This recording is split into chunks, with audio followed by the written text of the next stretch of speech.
curta o vídeo e se inscreva no canal. Meu pai faltou ao meu casamento. Eu estava na sala do noivo, encarando a tela do meu celular, a luz brilhante queimando minhas retinas apenas 10 minutos antes de eu entrar no altar. A mensagem dizia: não posso ir. Greve no porto. Boa sorte. Boa sorte. Como se eu estivesse indo fazer uma prova de matemática do ensino fundamental. Não assumir o maior compromisso de toda a minha vida. Saber que o homem que lhe deu a vida vê você como um pequeno inconveniente é um tipo específico de veneno. Eu queria gritar, arremessar o celular contra o espelho. Mas apenas fiquei parado, deixando a fria realidade me envolver. Eu precisava encarar uma igreja cheia de pessoas e uma cadeira vazia na primeira fila. Como chegamos a esse ponto? E, mais importante, o que eu fiz quando minha empresa de logística, avaliada em 720 milhões de dólares, finalmente chamou a atenção dele anos depois? Fique comigo, porque a vingança foi algo que ele jamais imaginou. O silêncio na sala era sufocante. Eu conseguia ouvir os sons abafados e distantes do quarteto de cordas aquecendo ao longo do corredor, tocando alguma peça clássica que deveria soar alegre, mas que, naquele momento, parecia incrivelmente debochada. Alisei minha gravata escura, meus dedos tremendo o suficiente para me irritar. Eu tinha 32 anos, era um homem adulto que havia lutado com unhas e dentes por cada migalha de dignidade que possuía. Estava prestes a me casar com o amor da minha vida. Ainda assim, uma única mensagem de um homem que mal reconhecia minha existência havia me reduzido a uma casca vazia, tomada pela dor. Encarei meu reflexo no espelho. Eu não parecia um homem cujo coração acabará de ser casualmente jogado no triturador de lixo. Parecia extraordinariamente calmo. Esse era o problema fundamental de crescer na minha família. Você aprendia a usar uma máscara tão bem, de forma tão natural, que às vezes realmente esquecia como era o seu próprio rosto por baixo dela. Olhei novamente para o celular. Li aquelas palavras repetidas vezes, analisando os espaços entre as letras, procurando algum contexto oculto, algum vestígio de arrependimento. Não havia nenhum. Era uma transação. Um cancelamento de serviço. Uma greve no porto. A Atlas Freight, seu enorme e ultrapassado império da logística, sempre foi a entidade mais importante da vida dele. Mas uma greve no porto era algo que um gerente de turno resolvia. Não era motivo para o diretor-presidente faltar ao casamento do próprio filho. Era apenas uma desculpa conveniente, um escudo atrás do qual ele podia se esconder para não precisar fingir que se importava com um marco que não beneficiava diretamente seus lucros nem o próprio ego. A pesada porta de madeira se abriu atrás de mim com um clique. Não me virei imediatamente, esperando que fosse um dos meus padrinhos dizendo que era hora de nos posicionarmos. Em vez disso, duas mãos delicadas envolveram suavemente meus braços por trás, e o aroma reconfortante de baunilha e cedro preencheu o ar parado da sala. Era Serena, minha linda noiva, já vestida com seu elaborado vestido de renda, quebrando todas as regras tradicionais de não ver o noivo antes da cerimônia. Ela apoiou delicadamente o queixo sobre meu ombro, olhando o nosso reflexo compartilhado no espelho alto. Ela não perguntou se eu estava bem. Não me lançou um olhar de pena ou tristeza. Ela apenas viu o celular firmemente apertado na minha mão, viu meus nós dos dedos completamente brancos e compreendeu toda a tragédia sem que uma única palavra fosse dita. Ele não vem, não é? Perguntou baixinho. Sua voz era firme, envolvendo-me e me trazendo de volta à realidade de um jeito que nada mais neste mundo conseguiria. Greve no porto. Respondi com a voz rouca, as palavras com gosto de cinzas secas na boca. Ele me desejou boa sorte. Serena me virou de frente para ela. Olhou profundamente nos meus olhos, com uma expressão feroz, protetora e completamente inabalável. Ela ergueu a mão, retirou delicadamente o celular dos meus dedos rígidos e o colocou com a tela virada para baixo sobre a penteadeira. Conrad, disse ela, em um tom que não deixava espaço algum para discussão nem autopiedade. Nós não precisamos de pessoas que não querem estar aqui. Este dia é sobre nós. É sobre a família que estamos construindo juntos. Não sobre ele. Não sobre a empresa dele. Sobre nós. Ela estava certa. Ela sempre estava incrivelmente certa. Mas saber de uma coisa racionalmente, com a cabeça, e senti-la emocionalmente, no peito, são experiências completamente diferentes. Assenti devagar, forçando um sorriso que eu esperava desesperadamente parecer genuíno bastante para tranquilizá-la. Inclinei-me e beijei sua testa, inspirando o perfume de seus cabelos, tentando ativamente substituir o cheiro persistente de diesel e decepção que sempre parecia acompanhar qualquer pensamento sobre meu pai. Quando finalmente chegou a hora, saí daquela sala com a cabeça erguida e os ombros firmes. Fiquei diante do altar, observando as pesadas portas de carvalho se abrirem, vendo Serena caminhar em minha direção como uma visão de tudo o que existe de bom e verdadeiro no mundo. O momento era objetivamente belo. Era perfeito. Mas meus olhos, traindo minha própria lógica férrea e minha determinação, desviaram para a primeira fila, do lado esquerdo do corredor. A cadeira com a pequena e elegante placa dourada em relevo onde se lia, pai do noivo. Ela estava vazia, um vazio gritante e silencioso que ecoava muito mais alto do que a bela marcha nupcial tocando ao nosso redor. As pessoas perceberam. Não é possível esconder uma cadeira vazia na primeira fila. Vi os sussurros discretos atrás das mãos, as cabeças ligeiramente inclinadas, os olhares profundamente compassivos da família estendida de Serena. Todos sabiam que Gideon era o diretor-presidente da Atlas Freight. Provavelmente imaginavam que ele estava fazendo algo vital para a economia global, movimentando montanhas de mercadorias essenciais. Eu conhecia a verdade patética. Ele simplesmente não se importava o suficiente para vestir um terno e aparecer no casamento do filho mais novo.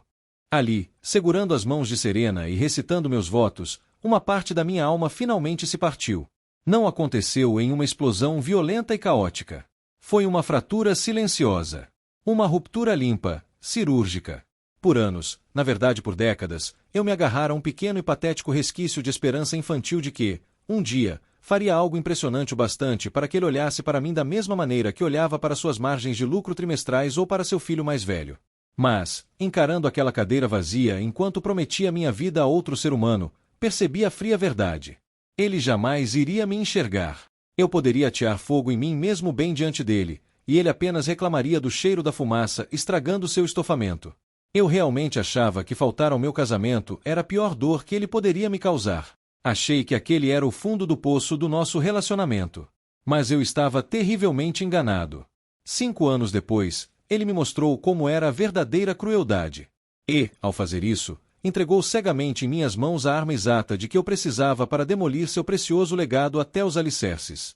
Mas, para entender por que sua queda foi tão satisfatória, você precisa entender o pesadelo que foi crescer à sombra dele. Você já percebeu que a pessoa que deveria amá-lo mais do que qualquer outra, na verdade, o vê como um fardo? Crescer à sombra de Gideon Collins era como viver em um enorme museu meticulosamente organizado, onde era estritamente proibido tocar nas exposições, enquanto você tinha dolorosa consciência de que definitivamente não era considerado uma delas.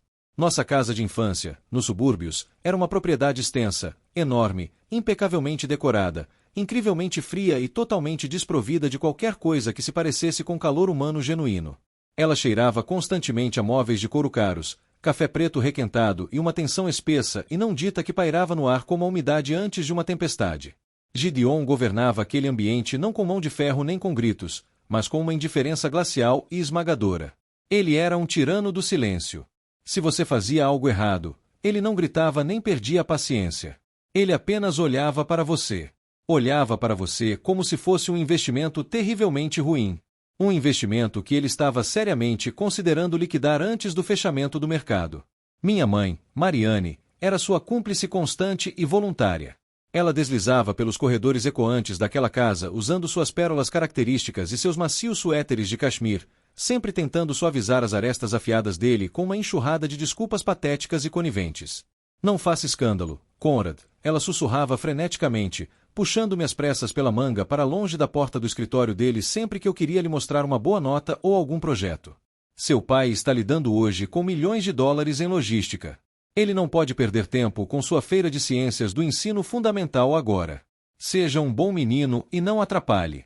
Para ela, o conceito de família era apenas uma fachada mantida para as aparências do clube de campo e dos cartões de fim de ano, não algo que realmente se cultivasse com tempo ou afeto.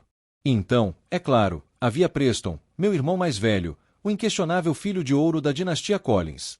Preston era exatamente 3 anos mais velho do que eu, mas, aos olhos de Gideon, era como se tivesse nascido um Deus perfeito em outro planeta. Enquanto eu era quieto, observador e profundamente interessado em entender como as coisas realmente funcionavam, Preston era barulhento, incrivelmente arrogante e completamente medíocre em tudo o que tentava fazer. Mas, para Gideon, Preston era o herdeiro incontestável. Lembro-me vividamente de quando eu tinha 12 anos e estava parado na sala de estar, observando pela grande janela saliente enquanto Gideon entregava orgulhosamente a Preston as chaves de sua Mercedes preta novinha em folha e reluzente. Ele deixou Preston sentar-se no banco do motorista apenas para sentir o luxo do couro. Mesmo que Preston mal tivesse uma permissão para dirigir, os dois riam juntos, conversando em voz alta sobre o grandioso futuro da Atlas Freight. Eu estava parado ao fundo, segurando uma vassoura suja. Minha tarefa obrigatória dos fins de semana era varrer os depósitos auxiliares no centro da cidade. Eu conhecia a metragem cúbica exata daqueles depósitos empoeirados melhor do que conhecia meu próprio livro de matemática. Sabia quais docas de carga alagavam quando chovia forte e qual empilhadeira específica tinha um problema perigoso na transmissão. Preston não sabia a diferença básica entre uma transpaleteira e um carrinho de carga manual, mas recebeu as chaves da Mercedes e os momentos de cumplicidade com o pai. Eu fiquei com a poeira, a sujeira e o silêncio. A lembrança mais marcante e dolorosa do meu museu particular do abandono foi minha formatura na faculdade.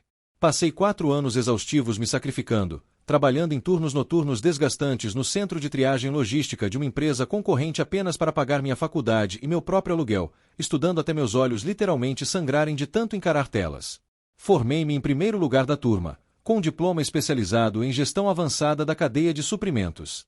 Ainda alimentava a fantasia tola e persistente de que essa conquista finalmente obrigaria Gideon a reconhecer meu verdadeiro valor. Enviei o convite formal para ele com meses de antecedência. Lembrei-o 2 vezes.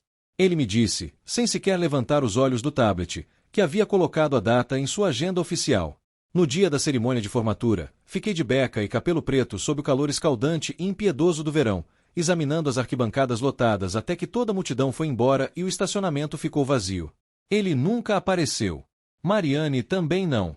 Quando finalmente peguei o ônibus urbano quente e barulhento de volta para nossa enorme propriedade nos subúrbios, sentindo-me humilhado e ridículo, encontrei a longa entrada da casa completamente tomada por carros de luxo, estacionados lado a lado. Atravessei as pesadas portas da frente, ainda vestindo minha beca e segurando meu diploma, e encontrei uma festa luxuosa, totalmente organizada por buffet, acontecendo a todo vapor no quintal. As pessoas erguiam taças de cristal cheias de champanhe caro. Gideon estava na varanda, fazendo um discurso animado. Ao Preston! Bradou meu pai, erguendo a taça bem alto. O mais novo vice-presidente de operações da Atlas Freight. Meu irmão sorriu com arrogância, absorvendo os aplausos altos dos nossos parentes e de seus amigos bajuladores. O mais revoltante era que, apenas uma semana antes, Preston havia perdido um importante contrato de transporte porque simplesmente esqueceu de enviar, dentro do prazo, a documentação essencial do seguro. Ele havia causado à empresa um prejuízo de centenas de milhares de dólares por pura negligência, e sua punição foi uma enorme promoção e uma festa com buffet. Fiquei parado na porta, segurando o diploma que havia conquistado com tanto esforço, completamente invisível para todos naquela sala. Mariane finalmente percebeu minha presença na entrada. Seus olhos correram nervosamente até Gideon antes que ela viesse apressada em minha direção. Ah, Conrad, querido, sussurrou, com a voz transbordando de falsa compaixão. Nós realmente queríamos ir à sua pequena cerimônia. De verdade. Mas o Conselho Executivo tomou a decisão repentina sobre a promoção do Preston esta manhã, e simplesmente tivemos que comemorar esse grande marco da vida dele. Você entende como os negócios funcionam, não é? Eu não disse uma única palavra. Apenas me virei, subi para meu antigo quarto e arrumei uma bolsa de viagem. Mas a lembrança que realmente consolidou meu ódio profundo aconteceu 1 ano depois. Era o dia de Ação de Graças, uma das raríssimas ocasiões em que eu ainda me dava ao trabalho de aparecer apenas para manter a paz. Estávamos sentados ao redor da enorme mesa de jantar, fartamente decorada, cercados pela família estendida, incluindo meu insuportável primo Valgen, um sujeito que praticamente idolatrava Gideon porque, de vez em quando, ele lhe passava alguns pequenos trabalhos de consultoria. Cometi o terrível erro de tentar participar da conversa séria. Eu vinha pesquisando intensamente sobre logística da cadeia do frio, o processo extremamente complexo de transportar mercadorias sensíveis à temperatura, como produtos farmacêuticos, utilizando tecnologia avançada e roteamento por inteligência artificial. Eu vi aquilo claramente como o futuro inevitável do setor. Comecei a explicar minha ideia em detalhes, com a voz tremendo apenas um pouco de empolgação genuína. Gideon, lenta e deliberadamente, pousou seu garfo de prata sobre o prato de porcelana. Toda a mesa mergulhou imediatamente em silêncio. Ele olhou para mim enquanto um sorriso lento e profundamente zombeteiro se espalhava por seu rosto envelhecido. Cadeia do frio! Zombou ele, com sua voz grave ecoando facilmente pelo grande salão. Você realmente acha que um monte de computadores sofisticados e termômetros digitais vai substituir caminhoneiros de verdade, que trabalham duro? Acha que pode administrar um império logístico gigantesco de um laptop enquanto toma café, Conrad? Vaughan soltou uma risada alta, recostando-se na cadeira enquanto girava sua taça de vinho. É isso aí, Connie. Deixe o trabalho pesado e a estratégia de verdade para os homens. Fique com suas planilhas bonitinhas. Gideon não corrigiu Vaughan. Não defendeu o próprio filho. Apenas pegou o garfo novamente, descartando toda a minha existência. Acorde, garoto. Você simplesmente não tem estômago nem determinação para os negócios de verdade. Pare de sonhar e, talvez, se demonstrar lealdade algum dia, eu deixe você comandar uma equipe de operadores de empilhadeira no Terminal Sul. Saí da mesa de jantar naquela noite e prometi a mim mesmo que nunca mais falaria sobre minhas ambições com ele. Percebi que meu pai não apenas me ignorava. Ele queria ativamente que eu permanecesse abaixo dele. Sentia-se profundamente ameaçado por qualquer coisa que não pudesse controlar completamente ou compreender. Naquela noite, jurei que construiria um império tão gigantesco que lançaria uma sombra escura e inevitável sobre toda a sua vida frágil. Se você já foi ridicularizado pela própria família por tentar construir algo melhor, sabe exatamente quanto combustível isso joga no fogo que arde dentro de você. Construir uma empresa altamente complexa do zero quando você não tem absolutamente nenhum apoio financeiro e uma família que torce ativamente para que você permaneça medíocre é exatamente como tentar mastigar concreto maciço. Você sangra. Quebra os dentes. E todos ao redor dizem para você desistir e parar de passar vergonha. Mas eu era movido por uma raiva profunda e sombria, tão pura e concentrada que literalmente me mantinha acordado durante dias seguidos. Juntei cada centavo que havia economizado com tanto sacrifício. Esgotei o limite de 3 cartões de crédito diferentes e elaborei um plano de negócios implacável para a Vanguard Cold Chain. Meu objetivo nunca foi competir com os depósitos empoeirados e ineficientes da Atlas Freight. Meu objetivo era torná-los completamente obsoletos no mercado moderno. Eu precisava desesperadamente de capital para começar, apenas o suficiente para comprar 3 caminhões refrigerados bastante usados e alugar um pequeno centro de despacho decadente na periferia da cidade. Entrei na agência bancária comercial da cidade usando meu único terno decente, segurando firmemente uma pasta cheia de projeções de mercado detalhadas, estratégias de integração com inteligência artificial e análises de risco. O gerente sênior de crédito, um homem chamado Sr. Henderson, examinou cuidadosamente minha documentação. Ele fez alguns acenos positivos enquanto lia, aparentemente bastante impressionado com os números e com a lógica do modelo de negócios. Mas então seus olhos pararam no sobrenome no topo da solicitação. Collins. Tem algum parentesco com Gideon Collins, da Atlas Freight? Perguntou Henderson, ajustando os óculos e me encarando atentamente. É meu pai, respondi, mantendo a voz completamente neutra, tentando não demonstrar nenhuma emoção. Henderson sorriu. Foi um sorriso lento, viscoso e desconfortável. Entendo. Vou levar esta documentação para o escritório dos fundos por um instante. Isso deve ser um processo de aprovação bem rápido para alguém com seu histórico. Ele ficou fora por 20 minutos. Quando voltou, toda sua postura havia mudado. De acolhedora, passou a completamente fechada. Empurrou minha pasta de volta pela ampla mesa. Sinto muito, Conrad. Não podemos aprovar este empréstimo empresarial. Seu perfil geral de risco simplesmente não corresponde ao tipo de operação que nossa instituição deseja assumir neste momento. Fiquei atônito. Senti o ar escapar dos meus pulmões. Meu histórico de crédito é impecável. A garantia oferecida é sólida. As projeções são conservadoras. O que exatamente mudou em 20 minutos? Henderson sequer conseguiu olhar nos meus olhos. Apenas embaralhou alguns papéis aleatórios sobre a mesa. É uma determinação da diretoria. Não posso passar por cima dela. Tenha um bom dia, rapaz. Não era preciso ser um gênio para entender o que havia acontecido. Henderson jogava golfe com Gideon no clube de campo em domingos alternados. Descobri isso mais tarde por meio de uma funcionária do banco que sentiu pena de mim. Também fiquei sabendo que Gideon havia telefonado pessoalmente para o gerente da agência enquanto eu estava sentado no saguão esperando. Ele disse explicitamente que conceder um empréstimo ao seu filho mais novo seria visto como uma afronta direta ao relacionamento entre a Atlas Freight e o banco. Ele sabotou deliberadamente meu primeiro passo real rumo à independência apenas para me ensinar uma lição doentia sobre obediência. Queria me deixar sem recursos até que eu voltasse rastejando, implorando pelo cargo de gerente da equipe de empilhadeiras sobre o qual havia zombado no dia de ação de graças. Em vez de rastejar, encontrei um agiota do outro lado da cidade que cobrava juros absurdamente abusivos.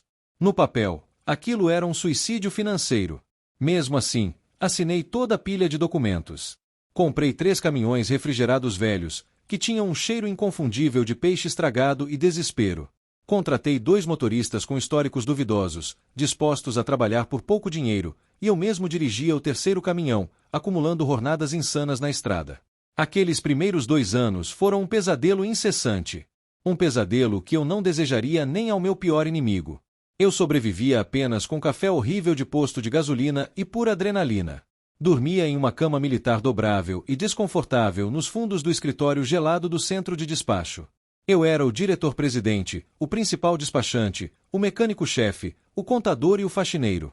Lembro-me de uma noite brutal em meados de janeiro. Uma nevasca histórica atingira o centro-oeste, e o caminhão número 2, carregando uma enorme carga de produtos farmacêuticos de alto valor que me levaria imediatamente à falência caso estragasse, teve uma pane no atuador principal da unidade de refrigeração no meio do nada, em Ohio. O motorista me ligou completamente desesperado.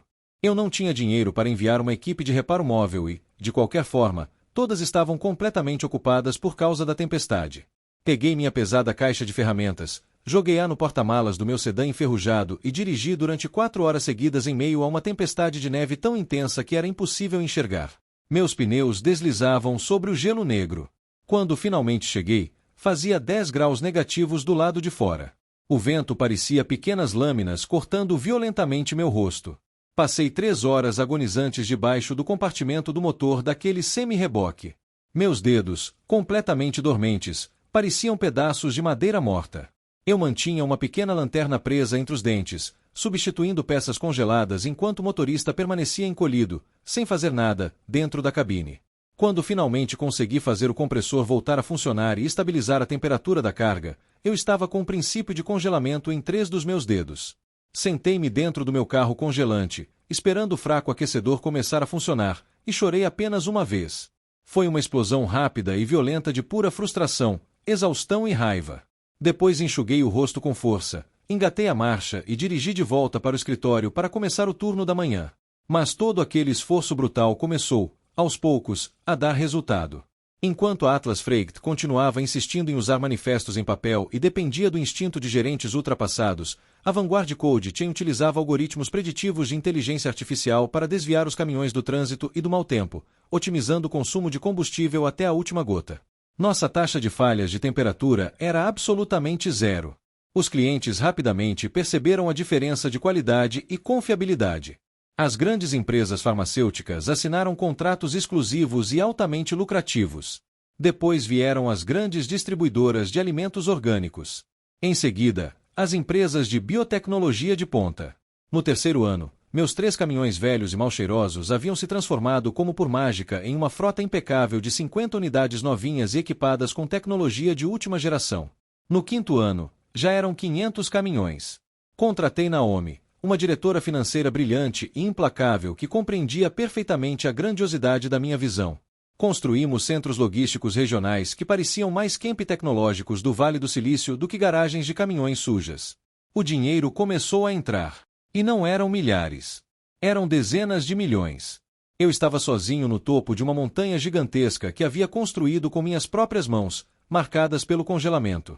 Mas minha família tóxica não fazia absolutamente ideia de nada disso. Deixei de comparecer ao dia de ação de graças, ao Natal, aos aniversários e às comemorações de casamento. Eles nunca telefonaram uma única vez para perguntar por que eu estava ausente. Gideon estava perfeitamente satisfeito vivendo dentro de sua bolha isolada, presumindo que eu havia fracassado miseravelmente e simplesmente tinha vergonha demais para mostrar o rosto. Era um silêncio confortável e arrogante para eles. Mas eu sabia que uma tempestade estava se formando. E, certa manhã, uma única reportagem de revista destruiu aquele silêncio antes que a grande revelação explosiva acontecesse. Antes disso, porém, houve um último acontecimento decisivo que eliminou para sempre qualquer culpa que ainda pudesse existir em mim pelo que acabaria fazendo com eles. Naturalmente, envolvia Preston. Enquanto eu construía silenciosa e implacavelmente a Vanguard, transformando-a em uma potência moderna, a Atlas Freight perdia dinheiro em ritmo acelerado. O setor global se modernizava rapidamente, migrando para a automação e o rastreamento digital, mas Gideon se recusava obstinadamente a se adaptar. Preston, como recém-nomeado vice-presidente de operações, teoricamente deveria trazer novos contratos lucrativos para salvar aquele navio que estava afundando.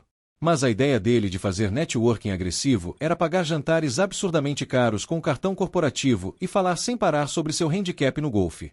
Certa manhã de terça-feira, um dos meus clientes de médio porte, um rico distribuidor regional que havia migrado recentemente para Vanguard, me telefonou. O dono da empresa parecia extremamente divertido. Conrad, você não vai acreditar no idiota que acabou de sair do meu escritório. É mesmo? Um sujeito chamado Preston Collins disse que conseguiria cobrar 20% menos do que você pelo transporte se eu assinasse um contrato de exclusividade de 5 anos com a Atlas. Recostei-me na minha cadeira ergonômica, sentindo um frio familiar se formar no estômago. Foi mesmo? Foi. O cliente deu uma gargalhada. Só que, quando comecei a fazer perguntas específicas sobre protocolos de monitoramento de temperatura em tempo real e rotas alternativas para nevascas, ele gaguejou durante 5 minutos agonizantes, começou a suar dentro do terno e depois tentou me convidar para uma casa de striptease para fechar o negócio. Eu o mandei embora. Talvez você devesse dizer à sua família para ficar no lugar dela, Conrad. Eles são uma vergonha. Agradeci sinceramente ao cliente e desliguei. Preston havia tentado roubar meu cliente. Fracassou miseravelmente, é claro, porque era profundamente incompetente. Mas a ousadia daquela tentativa era impressionante. Não me dei ao trabalho de ligar para ele para gritar ou tirar satisfações. Achei que seu ego profundamente ferido e a humilhação pública já fossem punição suficiente para um homem como ele. Eu estava enganado. Uma semana depois, minha avó faleceu. Foi uma cerimônia profundamente solene e carregada de tristeza, sob uma chuva forte e constante. Todos estavam vestidos de preto, segurando grandes guarda-chuvas como escudos contra a melancolia. Fiquei no fundo do cemitério lotado, mantendo distância do grupo principal, segurando firmemente a mão de Serena. Eu só queria prestar minhas últimas homenagens em silêncio e ir embora sem causar nenhuma cena. Quando a cerimônia finalmente terminou e as pessoas começaram a se dispersar, vi Preston sussurrando freneticamente no ouvido de Gideon, apontando agressivamente o dedo em minha direção. O rosto de Gideon escureceu imediatamente, transformando-se em uma expressão tempestuosa e furiosa. Ele atravessou o gramado encharcado e lamacento com passos pesados, ignorando os outros presentes que se despediam educadamente, e me encurralou contra um grande mausoléu de pedra. Seu homenzinho vingativo e patético. Sibilou Gideon, com a voz grave e baixa, mas vibrando de uma raiva intensa e descontrolada. Mantive minha posição, deslocando discretamente meu corpo para proteger Serena um pouco atrás de mim. Com licença. Não finja que não sabe do que estou falando, Conrad. Rosnou ele, cravando um dedo grosso e agressivo contra meu peito. Preston me contou tudo o que você fez. Ele estava prestes a fechar um contrato gigantesco que salvaria nossa empresa e nossos resultados trimestrais. E você ligou deliberadamente para o cliente e sabotou tudo por pura maldade. Você mentiu sobre nossas capacidades só para arruinar o sucesso do seu irmão. Você é desprezível. Fiquei olhando para ele, completamente incrédulo. Preston não havia apenas fracassado. Ele havia inventado uma mentira elaborada para esconder a própria incompetência, me transformando perfeitamente no vilão invejoso para salvar a própria pele. E Gideon acreditou imediatamente, sem uma única prova, porque aquilo se encaixava perfeitamente na imagem distorcida que ele sempre teve de mim. Antes mesmo que eu conseguisse responder, meu primo Valgen surgiu ao lado de Gideon, vindo da chuva. A água escorria de seus cabelos penteados para trás. Sempre soube que você era um traidor invejoso, Cone. Não suporta ver os homens de verdade da família vencerem. Minha mãe, Marianne, permanecia alguns passos atrás, enxugando os olhos completamente secos com um lenço de seda. Conrad, como você pôde fazer uma maldade dessas depois de tudo o que seu pai fez para colocar um teto sobre a sua cabeça? Olhei para os três ali, parados na lama. O tirano cego, o incompetente e a cúmplice patética. Durante 32 anos, desejei desesperadamente receber a aprovação daquele homem. Queria que ele olhasse para mim com ao menos uma pequena parcela de orgulho. Mas, naquele cemitério chuvoso e deprimente, olhando diretamente para seus olhos furiosos e deliberadamente cegos, tudo o que senti foi um desprezo profundo e esmagador. Pai, falei, com uma voz estranhamente calma, atravessando o som da chuva. A empresa dele está afundando por causa da própria estupidez. Não por minha causa. Ele foi até meu cliente. Ele passou vergonha sozinho. E você é cego e arrogante demais para perceber que seu precioso filho de ouro está conduzindo seu império diretamente para um enorme precipício. O rosto de Gideon ficou de um tom violento de roxo. Escute aqui, seu ingrato. Não. Interrompi bruscamente, dando um passo à frente tão rápido e agressivo que ele realmente recuou, assustado. Eu terminei de ouvir você. Nunca mais se aproxime de mim. Não me telefone. Você não significa mais nada para mim. Virei-lhe as costas, segurei firmemente a mão de Serena e fui embora sob a chuva intensa. Cortei completamente qualquer contato com eles. Depois daquele dia, bloqueei seus números de telefone, configurei filtros para ignorar os e-mails de Marianne e joguei fora os raros cartões de datas comemorativas, passivo-agressivos, sem sequer abri-los. Finalmente estava livre da órbita tóxica e sufocante da minha família. Ou, pelo menos, foi isso que pensei. Você já cortou um familiar tóxico da sua vida? Se já fez isso, sabe exatamente o alívio que senti enquanto me afastava daquele cemitério. O mundo dos grandes negócios é surpreendentemente pequeno e incrivelmente cheio de fofocas. Você pode trabalhar em silêncio, nas sombras, construindo sua fortaleza durante muito tempo. Mas, cedo ou tarde, os holofotes da mídia encontram você. No meu caso, eles chegaram na figura incansável de Elias, um jornalista investigativo de nariz afiado e enorme prestígio, que trabalhava para uma das principais revistas financeiras do país. De alguma forma, ele percebeu a expansão extremamente agressiva da Vanguard e abordou Naomi durante uma grande convenção de logística em Las Vegas. Depois de entrevistas intensas e de uma profunda análise de dados, ele tinha sua grande reportagem de capa. Ela foi publicada logo cedo, em uma manhã de terça-feira. A manchete, em letras destacadas, era impossível de ignorar. Vanguard Cold Chain, o império de 720 milhões de dólares construído em silêncio. Conheça Conrad Collins, o novo rei da logística. Às 8:30 da manhã, meu celular vibrava com tanta intensidade que quase caiu da minha pesada mesa de mogno. Minha caixa de entrada corporativa praticamente explodia. Parceiros importantes enviavam emojis de taças de champanhe e longos textos de elogios. Diretores-presidentes de empresas concorrentes mandavam mensagens de parabéns, educadas e cuidadosamente contidas.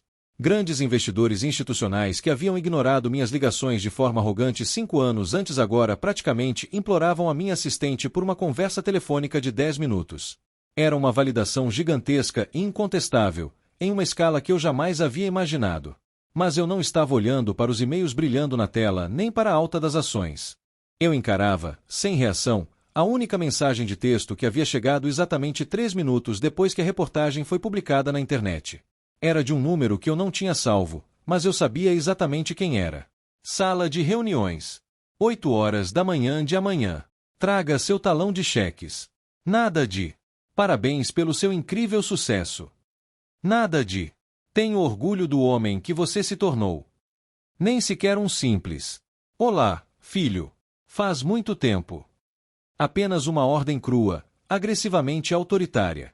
Uma convocação, como se eu fosse um funcionário rebelde e desobediente que, por acidente, tivesse tropeçado em uma enorme pilha de dinheiro da empresa e precisasse voltar imediatamente à matriz para entregá-la. Ele leu que meu patrimônio era de 720 milhões de dólares e sua reação instintiva foi reivindicá-lo brutalmente para si. Fiquei sentado na cadeira, enquanto a forte luz da manhã que entrava pelas enormes janelas do chão ao teto projetava sombras longas e duras por todo o meu escritório. Meu peito apertou dolorosamente. Depois de 5 anos inteiros de um silêncio absoluto e implacável, era assim que ele decidia entrar em contato. A pesada porta de vidro se abriu suavemente, e Serena entrou carregando 2 canecas fumegantes de café. Ela vestia um blazer elegante e sob medida e trazia um olhar de quem já entendia exatamente a situação. Colocou uma das canecas delicadamente à minha frente e inclinou-se sobre a mesa, enquanto seus olhos atentos percorriam a tela iluminada do meu celular.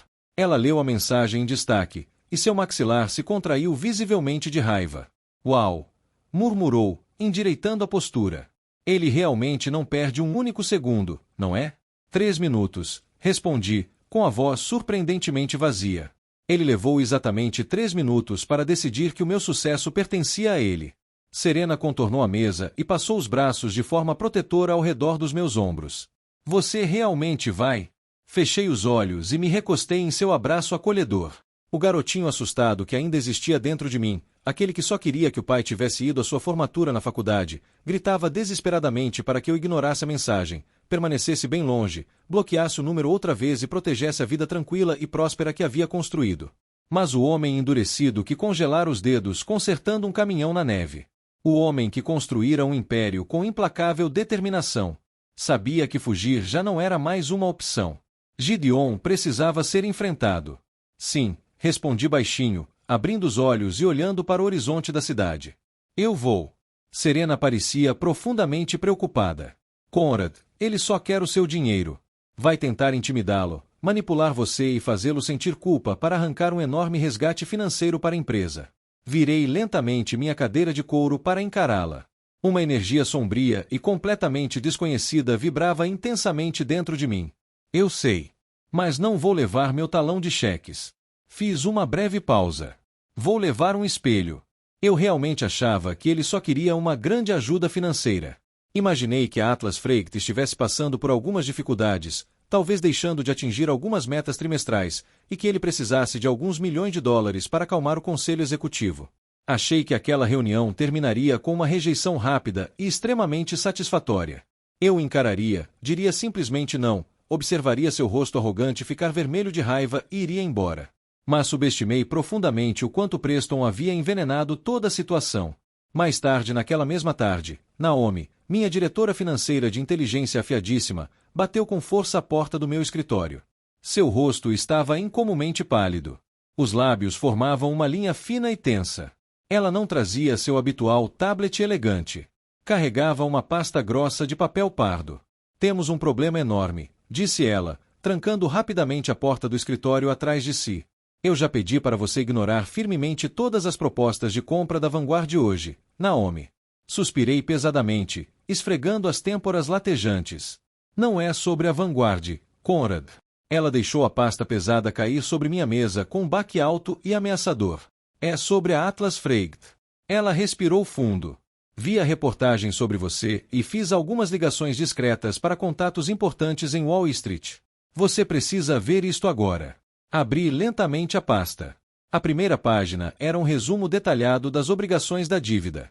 Meus olhos percorreram rapidamente aqueles números astronômicos. Meu sangue gelou. Aquilo não era um pequeno problema de fluxo de caixa.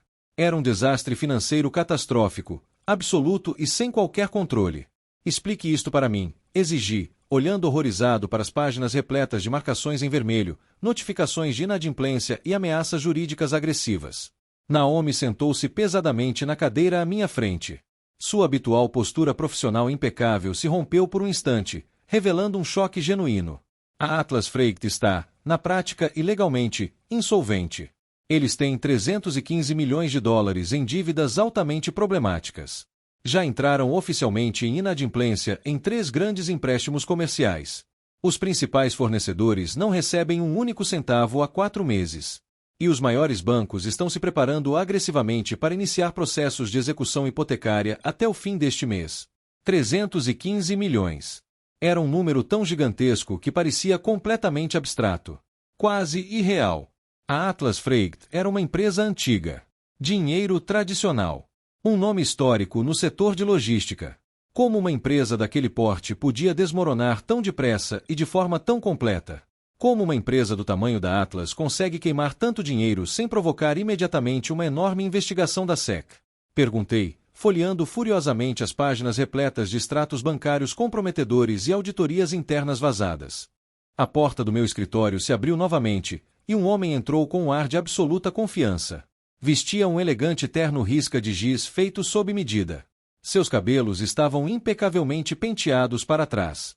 Era Silas, um impiedoso e extremamente bem relacionado comprador de dívidas problemáticas de Wall Street, a quem Naomi recorria ocasionalmente em aquisições complexas. Ele sorriu amplamente, parecendo exatamente um grande tubarão branco sentindo o cheiro de sangue na água. Por quê, Sr. Collins? Disse Silas calmamente, sentando-se ao lado de Naomi e abrindo sua pasta executiva. Seu irmão vem tratando agressivamente os registros financeiros da empresa como se fossem sua conta bancária pessoal em Las Vegas. Parei de folhear os documentos. Preston. Silas assentiu com entusiasmo, tirando o notebook elegante da pasta. Nos últimos 4 anos consecutivos, Preston Collins desviou sistematicamente mais de 12 milhões de dólares para empresas de fachada no exterior, disfarçando tudo sob o pretexto extremamente frágil de honorários de consultoria e atualizações tecnológicas. Ele usou o dinheiro roubado para financiar um estilo de vida luxuoso e repugnante, carros esportivos, imóveis de alto padrão e investimentos enormes e desastrosos em criptomoedas voláteis e falsas startups de tecnologia, tentando encobrir seus rastros sempre que perdia dinheiro. Seu pai estava tão cegamente confiante em Preston que aprovava preguiçosamente todas as auditorias internas sem ler uma única palavra. Enquanto isso, o negócio principal de armazenagem definhava, as dívidas cresciam sem parar e Preston simplesmente continuava roubando. Senti um enjoo físico. Gideon havia sacrificado brutalmente nosso relacionamento, minha felicidade na infância e o dia do meu casamento por uma empresa que seu precioso filho de ouro estava destruindo deliberadamente por dentro. Era uma tragédia grega envolta em uma farsa corporativa patética. Como exatamente vocês conseguiram essas informações? Perguntei, batendo com firmeza na pasta sobre minha mesa. Este material é altamente confidencial. Esse tipo de vazamento pode mandar alguém para a prisão. Naomi sorriu discretamente. Havia um brilho perigoso em seus olhos. Essa é justamente a melhor parte. Eu não invadi os servidores deles. Recebi um e-mail criptografado e extremamente seguro nesta manhã, enviado por uma fonte anônima profundamente inserida na Atlas. Mas essa pessoa deixou deliberadamente uma pequena assinatura digital nos metadados. Eu rastreei a origem. Quem foi? Perguntei imediatamente. Beatrice. Recostei-me na cadeira, completamente atônito. Beatrice era secretária executiva extremamente leal de Gideon havia mais de 20 anos. Ela praticamente criou Preston e eu enquanto corríamos pelos corredores do escritório quando éramos crianças. Ela era a própria definição de lealdade corporativa. Por que Beatrice faria um vazamento desses para nós? Perguntei, sinceramente perplexo com aquela traição. Ela deixou um pequeno bilhete junto com os arquivos principais, respondeu Naomi, deslizando uma folha cuidadosamente impressa sobre a mesa. Peguei o papel com mãos ligeiramente trêmulas. A caligrafia era organizada, firme e imediatamente reconhecível. Conrad. Observei, com muita dor, seu pai permitir que aquele garoto incrivelmente arrogante destruísse lentamente uma empresa à qual dediquei toda a minha vida adulta. No próximo mês, eles vão demitir impiedosamente 3.000 trabalhadores para salvar as próprias aposentadorias como executivos. Preston está planejando fugir para Dubai. Gideon vive em uma negação completa e patética. Você é a única pessoa desta família que realmente entende este negócio. Faça o que for preciso para impedi-los. Beatrice finalmente havia chegado ao seu limite. Ela assistira Preston drenar a empresa sem piedade enquanto zombava dos trabalhadores que estavam abaixo dele. E sabia que o colapso era inevitável. Ela ignorou Gideon e entregou a mim, literalmente, as chaves daquele reino moribundo. Essa dívida gigantesca. Falei, com a voz baixa e perigosamente calma. Silas, quem exatamente é o detentor desses créditos? Silas sorriu, mostrando os dentes brancos. Um consórcio nervoso formado por 3 grandes bancos e 2 empresas agressivas de private equity. Eles estão em pânico. Sabem que o valor real dos ativos da Atlas diminui todos os dias porque os depósitos já estão completamente ultrapassados. Estão desesperados para vender essa carteira de dívidas tóxicas por uma fração do valor antes que a falência venha a público e eles percam tudo. Um silêncio pesado tomou conta do escritório. Olhei pela enorme janela para a cidade movimentada lá embaixo. Lembrei-me vividamente do depósito escuro e gelado que eu varria quando era criança. Lembrei-me da luxuosa festa de comemoração da qual fui cruelmente excluído no dia da minha formatura. Lembrei-me da fria mensagem de texto que recebi pouco antes de entrar no altar. Boa sorte! Voltei-me para Silas e Naomi. Apoiei firmemente as 2 mãos sobre a mesa de mogno, enquanto minha decisão se solidificava dentro do peito como concreto endurecendo. Compre! Minha voz saiu estranhamente calma e firme. Silas arqueou uma sobrancelha, surpreso. Você quer comprar uma participação controladora dessa dívida? Não, respondi, encarando-o fixamente. Compre tudo. Cada título pendente. Cada hipoteca. Cada fatura não paga. Quero ser o proprietário pessoal de cada centavo que a Atlas Freight deve ao mundo. Façam isso acontecer até a meia-noite de hoje. Naomi não hesitou nem me questionou. Apenas assentiu com firmeza, enquanto seus dedos já voavam rapidamente sobre a tela do tablet. Isso vai custar uma fortuna em taxas de urgência para concluir tudo ainda hoje, Conrad. Não me importo com as taxas, respondi, levantando-me bruscamente. Porque amanhã, às 8 horas da manhã, meu pai acredita firmemente que vai exigir um enorme cheque do filho que sempre considerou sua maior decepção.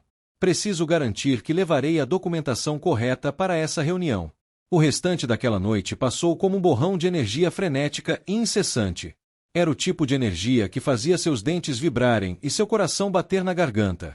Meu enorme escritório de esquina, normalmente um refúgio silencioso de decisões calculadas e mapas de roteamento por inteligência artificial, transformou-se em uma verdadeira sala de guerra.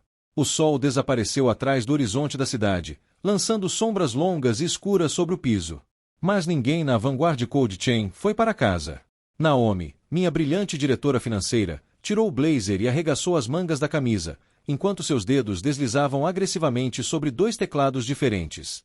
Silas, o implacável comprador de dívidas problemáticas que havíamos contratado, afrouxou sua cara gravata de seda e caminhava de um lado para o outro sobre o luxuoso tapete, com fone Bluetooth permanentemente preso ao ouvido. Estávamos organizando uma aquisição hostil no meio da noite.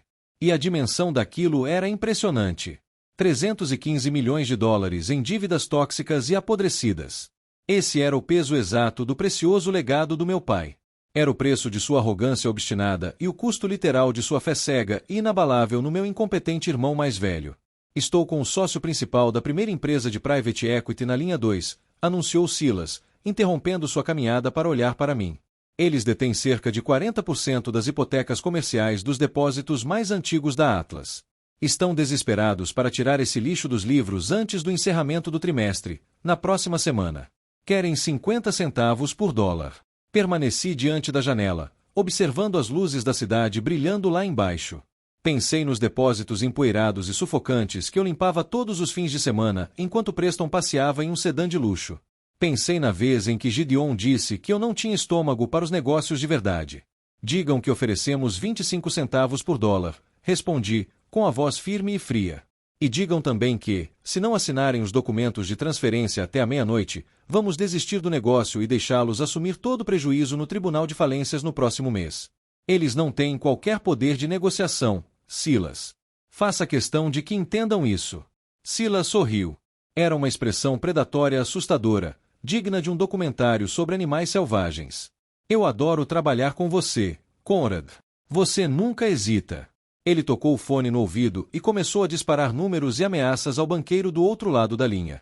As horas se arrastaram, alimentadas por incontáveis xícaras de café preto amargo e pura adrenalina. Às 10 horas da noite, Naomi já havia transferido dezenas de milhões de dólares para garantir as primeiras parcelas da dívida. Cada vez que ela clicava no botão final de confirmação, mais uma parte significativa da Atlas Freight era transferida diretamente para minha holding. Eu estava comprando o chão sobre o qual meu pai caminhava.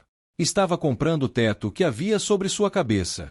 Estava comprando as próprias cadeiras onde seu conselho de administração se sentava para ridicularizar minhas ideias todos aqueles anos atrás. Era uma sensação incrivelmente surreal.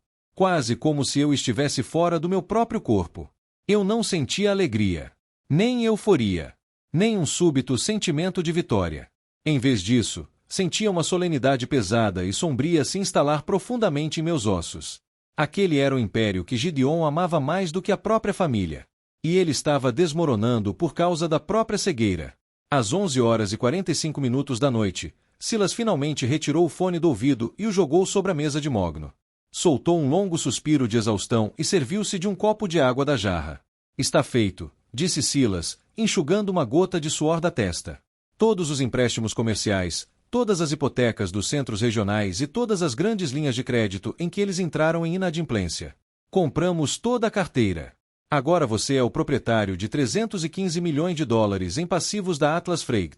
Legalmente falando, Conrad, você é o único banco deles agora. Você segura todas as cordas.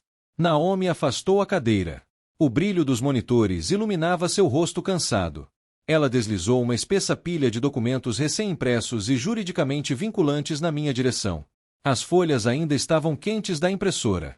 Assine aqui, aqui e aqui. Assim que a tinta secar nestas páginas, a Atlas Freight será sua em tudo, menos no nome. Se eles espirrarem sem sua autorização, você pode executar toda a operação deles e liquidar seus ativos até o fim da semana. Peguei minha pesada caneta de metal. A sala estava completamente silenciosa, interrompida apenas pelo zumbido constante do ar-condicionado. Fiquei olhando para as linhas destinadas às assinaturas. Cada folha de papel representava mais um pedaço despedaçado do reino em colapso do meu pai. Pensei na mensagem de texto que recebi no dia do meu casamento. Pensei em minha esposa, Serena, parada em seu vestido de noiva, dizendo que nós não precisávamos de pessoas que não quisessem estar ali. Encostei a caneta no papel e assinei meu nome com um traço firme e decidido. Quando terminei a última assinatura, fechei a pasta. Na manhã seguinte, eu tinha um jantar de família disfarçado de reunião do conselho de administração. Gideon acreditava que estava convocando um filho desobediente para consertar seus erros. Não fazia ideia de que, na verdade, estava convidando o próprio executor para dentro de sua casa. Como alguém se prepara para olhar nos olhos do homem que destruiu sua infância e dizer que agora é dono de toda a vida dele? Na manhã seguinte, o céu sobre a cidade estava coberto por um cinza pesado, ameaçando chuva, mas se recusando a deixá-la cair. O ar era denso e sufocante, refletindo perfeitamente o turbilhão que havia dentro do meu estômago. Fiquei diante do espelho do quarto, ajustando cuidadosamente os punhos do meu terno sob medida na cor grafite. Escolhi uma gravata vermelho escura, uma discreta referência ao banho de sangue que eu estava prestes a iniciar. Queria parecer elegante, imperturbável e completamente inalcançável. Aquilo não era sobre buscar vingança em uma discussão caótica, cheia de gritos. Era uma execução corporativa fria e meticulosamente calculada. Serena aproximou-se por trás de mim e pousou delicadamente as mãos sobre meus ombros. Ela não disse uma única palavra. Apenas apertou meus ombros de forma reconfortante, encontrando meu olhar no reflexo do espelho. Ela sabia exatamente o que aquela manhã significava para mim. Era o exorcismo final de um fantasma que me assombrava havia 32 anos. Beijei sua bochecha, peguei a pesada pasta de couro contendo toda a carteira de dívidas e saí. O trajeto até a sede da Atlas Freight foi uma viagem surreal por uma estrada repleta de lembranças amargas. O enorme edifício brutalista de concreto erguia-se na extremidade do distrito industrial, parecendo tão cansado e ultrapassado quanto o modelo de negócios que abrigava. Quando estacionei meu elegante carro preto diante do portão principal, o velho segurança, o mesmo homem que antigamente me obrigava a entrar pela entrada de serviço enquanto Preston passava direto pelo portão principal, saiu rapidamente da guarita para levantar a cancela para mim. Obviamente, ele havia lido as notícias financeiras. O dinheiro realmente muda a forma como o mundo olha para você. Estacionei na área destinada aos visitantes, peguei minha pasta e atravessei as pesadas portas duplas de vidro. O saguão tinha exatamente o mesmo cheiro. Cera velha de piso. Café barato. E o leve odor metálico de diesel impregnado nas roupas dos despachantes. Ignorei a recepcionista, que me olhava com um choque facilmente reconhecível, e caminhei diretamente para os elevadores executivos. A sala do conselho ficava no último andar, um amplo ambiente revestido por painéis de carvalho escuro e decorado com retratos imponentes de antigos executivos. Quando empurrei as pesadas portas de madeira, a sala já estava ocupada. Gideon estava sentado na cabeceira da enorme mesa, recostado em sua cadeira de couro, tentando transmitir uma imagem de absoluto controle. Vestia seu habitual terno de executivo, mas a pele ao redor de seus olhos estava tensa e acinzentada. Minha mãe, Marianne, estava sentada à sua direita, usando um vestido exageradamente caro e segurando uma bolsa de grife como se fosse um colete salva-vidas. Preston, o glorioso filho de ouro, ocupava o lugar à esquerda de Gideon. Ele parecia péssimo. Seu terno estava ligeiramente amarrotado. Suava intensamente, apesar do ar-condicionado ligado no máximo. E sua perna balançava nervosamente sob a mesa. Ao fundo da sala, encostado na parede como um capanga patético, estava meu primo Valgen. Todos viraram a cabeça na direção da porta quando entrei. Eu não sorri. Não os cumprimentei. Apenas caminhei até a extremidade oposta da longa mesa, coloquei minha pasta sobre ela e permaneci de pé. Você está 2 minutos atrasado, Conrad, disse Gideon, com sua voz grave ecoando pela ampla sala. Ele não disse olá. Não se levantou. Imediatamente voltou à antiga dinâmica, tentando estabelecer domínio sobre um garoto que já não existia mais. Olhei para meu relógio caro e depois para ele. Estou exatamente no horário da reunião que eu marquei. Não se iluda achando que controla o meu tempo. Marianne estremeceu visivelmente com o tom duro da minha voz. O maxilar de Gideon se contraiu, e seus olhos se estreitaram. Sente-se. Temos assuntos extremamente urgentes para discutir, E hoje não tenho tempo para sua atitude infantil. Não puxei a cadeira. Apenas continuei olhando para ele. Prefiro ficar em pé. Diga o que quer dizer. Foi para isso que me trouxe aqui. Preston soltou uma risada de desprezo, tentando colocar uma falsa confiança em sua voz trêmula. Vamos poupar esse teatro, irmãozinho. Você viu as notícias. Todos nós vimos. Você tropeçou em uma montanha de dinheiro com sua empresinha de tecnologia. Parabéns por isso. Mas a Atlas está passando por um momento difícil, e a família precisa que você faça a sua parte. Gideon ergueu a mão para fazer Preston se calar, assumindo o controle da negociação. A recente avaliação da sua empresa prova que você possui um capital líquido significativo. A Atlas Freight está enfrentando, no momento, uma crise temporária de fluxo de caixa devido a algumas oscilações inesperadas do mercado. Precisamos de uma injeção imediata de $50 milhões para estabilizar nosso relacionamento com os fornecedores e reestruturar nossas obrigações de curto prazo. Ele não pediu. Ele exigiu $50 milhões. Disse aquilo com a mesma naturalidade de quem pede que alguém passe o saleiro durante o jantar. Nenhum pedido de desculpas pelo passado. Nenhum reconhecimento pelo meu esforço. Apenas um sentimento puro e absoluto de que tinha direito ao que era meu. Uma crise temporária de fluxo de caixa. Repeti lentamente, deixando a completa absurdidade daquela expressão pairar no ar frio. Marianne inclinou-se para frente, assumindo sua expressão mais ensaiada e patética. Conrad, querido, o sangue fala mais alto. Seu pai trabalhou tanto para construir esse legado para todos nós. E seu irmão está extremamente preocupado com o futuro dele aqui. Você precisa ajudar sua família. É seu dever. Desviei lentamente os olhos da minha mãe para Preston. Observei uma gota de suor escorrer pelo lado do rosto dele. Vi sua garganta se mover ao engolir em seco. Você está preocupado, Preston? Perguntei baixinho, com uma voz que cortava a tensão como uma lâmina. Está preocupado com o futuro da empresa? Ou está preocupado com as enormes contas em empresas de fachada no exterior que levam diretamente ao seu notebook? A sala mergulhou em um silêncio absoluto. Era possível ouvir um alfinete cair. O rosto de Preston perdeu completamente a cor, tornando-se de um branco doentio. O que acontece quando o filho de ouro descobre que sua armadura dourada, na verdade, é feita de lata roubada?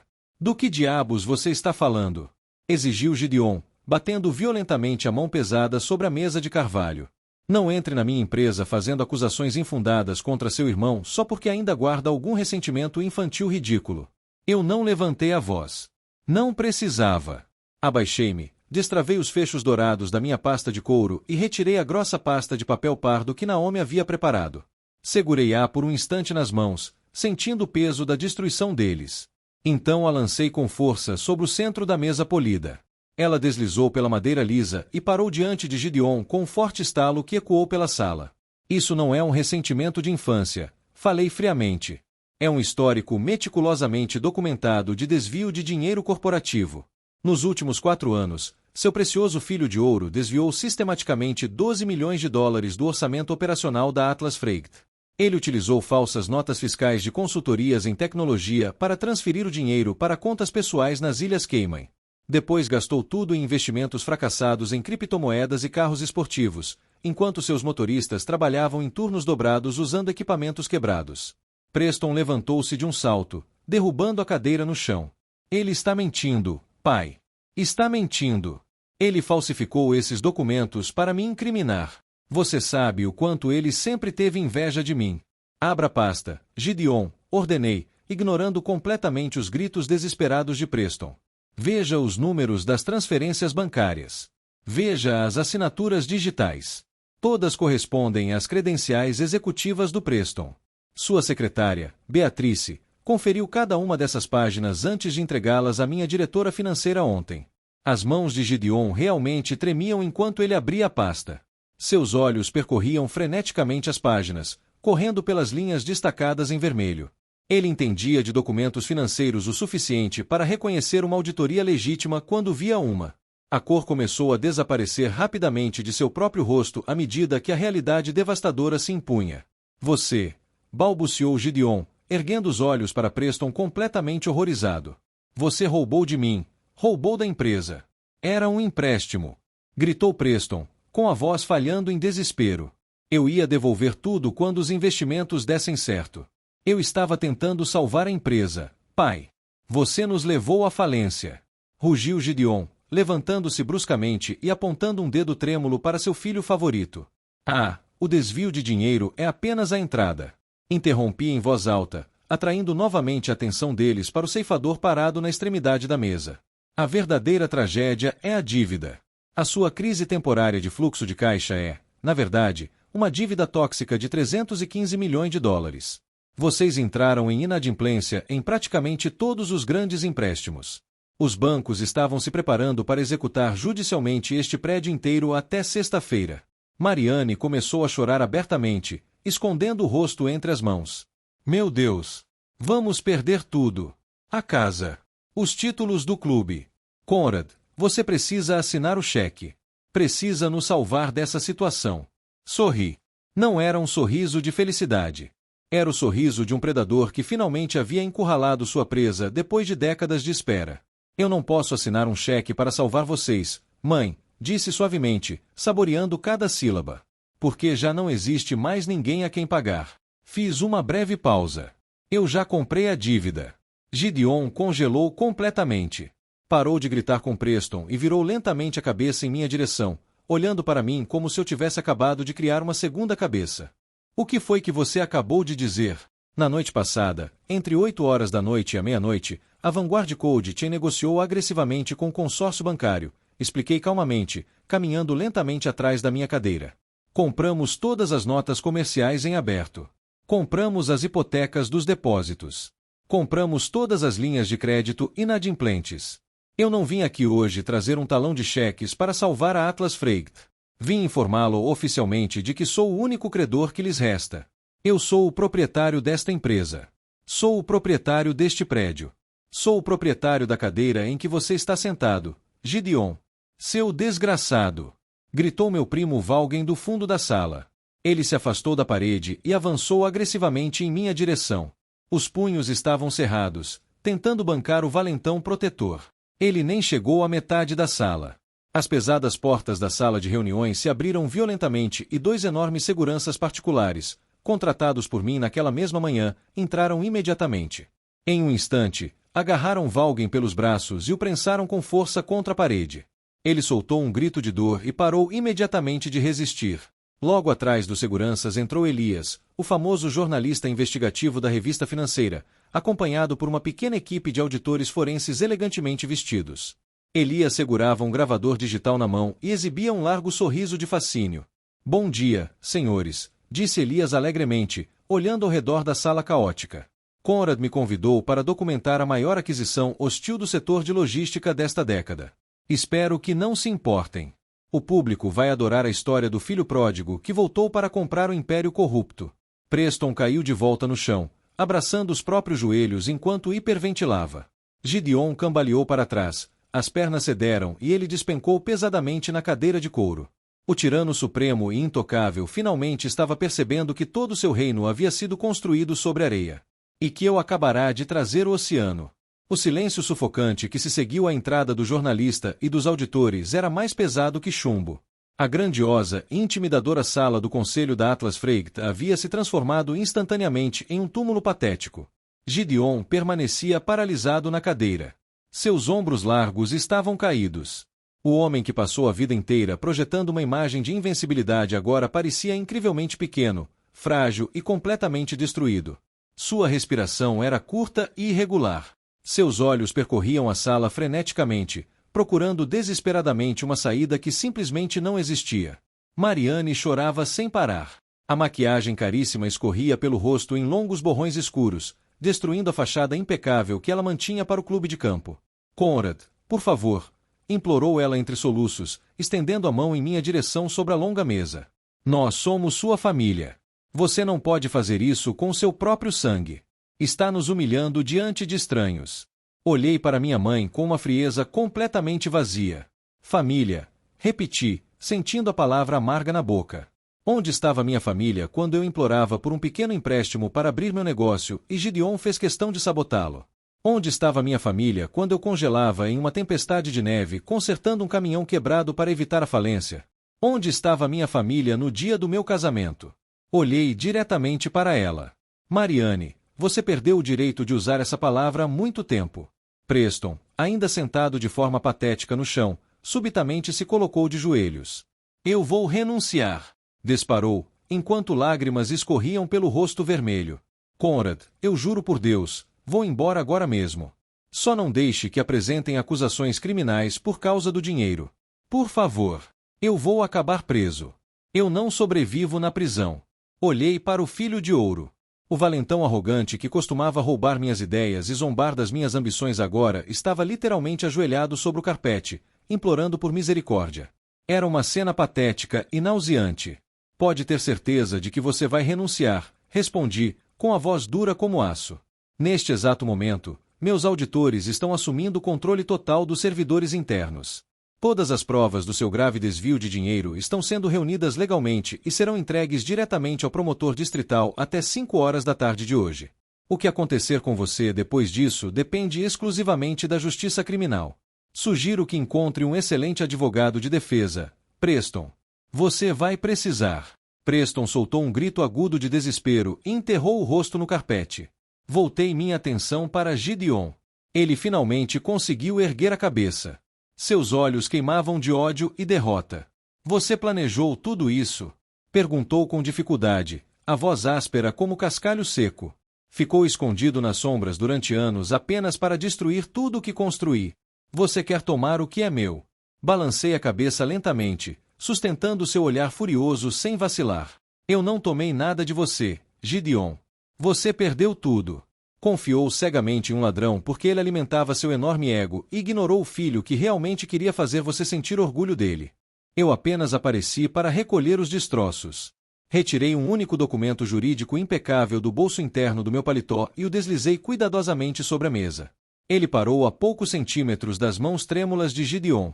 Esta é uma notificação oficial de despejo e de transferência operacional, declarei com clareza, para que o gravador do jornalista registrasse cada palavra. Você e todo o seu conselho executivo têm exatamente 30 dias para desocupar estas instalações. Depois disso, a Vanguard Cold Chain assumirá o controle operacional total de todos os ativos remanescentes da Atlas Freight. Se tentarem sabotar qualquer operação, apagar arquivos ou desviar qualquer propriedade da empresa durante esse período de transição, eu mesmo farei questão de garantir que você se junte ao Preston em um tribunal federal. Gideon olhou para a notificação de despejo como se ela fosse uma cobra venenosa. Seu peito subia e descia pesadamente. Então levantou os olhos para mim. Não com a tristeza de um pai perdendo o filho, mas com a expressão atonita e aterrorizada de quem acabava de perceber que já não possuía um único resquício de poder sobre mim. Você não é mais meu filho, sussurrou com crueldade, cuspindo as palavras como se fossem veneno. Finalmente! A verdade mais feia havia sido dita em voz alta. Endireitei a postura, sentindo um peso enorme e invisível se desprender dos meus ombros. Olhei para aquele tirano patético. Não, respondi baixinho, enquanto a verdade ecoava com nitidez pela sala silenciosa. Eu não sou. E você fez questão de deixar isso absolutamente claro há muitos anos. O que você faz quando as pessoas que deveriam protegê-lo se tornam os monstros que você precisa derrotar? Você para de fugir. E coloca fogo no castelo delas. Não esperei por outra resposta. Simplesmente virei as costas. Não me importava em ver Marianne continuar chorando sobre sua bolsa caríssima. Não me importava em ver Preston hiperventilando no chão, percebendo que sua vida luxuosa, sustentada por dinheiro roubado, havia acabado de forma brutal. E certamente não me importava em ver Gideon encarando, sem reação, o documento jurídico que encerrava oficialmente seu reinado de terror. Caminhei decididamente em direção às pesadas portas de madeira. Ao passar por Elias, o jornalista, e pela equipe de segurança, fiz apenas um breve aceno com a cabeça. Atrás de mim, cadeiras arrastaram ruidosamente pelo chão. Alguém gritou meu nome. Acho que era Valgen, tentando fazer um último apelo desesperado antes de ser empurrado para fora pelos seguranças. Minha mãe soltou um grito alto. Um som teatral de puro desespero.